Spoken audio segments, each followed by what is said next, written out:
Malakas talaga ang Gonzaga sisters na sina Tony at Alex. Kahit madalas intrigahin ang magkapatid, hindi pa rin maikakailang tutok na tutok sa kanila ang sambayanan. Ang mga Marites, pati mga Marisol nga, hindi maiwasang tutukan ang mga ganap sa magkapatid.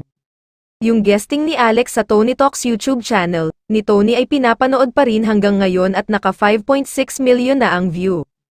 Pati mga ibang ganap ni na Tony, Alex ay talaga namang tinututukan.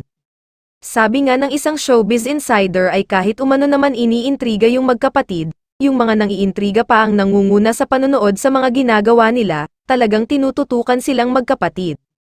Let's face it, marami namang natututunan kina Tony at Alex, yung guesting lang ni Alex sa YouTube show ni Tony, matutuwa at maiiyak ka. In fairness umano ay kahit ano pang sabihin, talagang dalawa nga sina Tony, Alex sa mga nagmamatter na showbiz personalities. Samantala, kamakailan ay nagtrending ang di umano pagbabalik ni Tony Gonzaga sa ABS-CBN at ayon sa isang source ay hindi nga lang si Tony umano ang magbabalik, mukhang pati si Alex ay nangangamoy ang pagbabalik nito sa Kapamilya Network. May mga nagsabi na baka kunin ito na co-host ni Luis Manzano sa pagbabalik ng It's Your Lucky daw sa susunod na taon.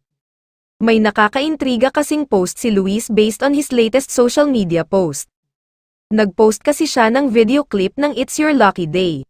Nilakipan pa niya ito ng caption na, "Miss nyo na, ang ILD ang pansamantalang pumalit sa It's Showtime nang masuspinde ito ng MTRCB ng 2 linggo, lumalabas na si Luis ang in-appoint ng kanyang mga co-hosts bilang leader ng grupo at dahil malapit si Alex kay Luis ay hindi malabo na kunin din itong co-host sa nasabing programa.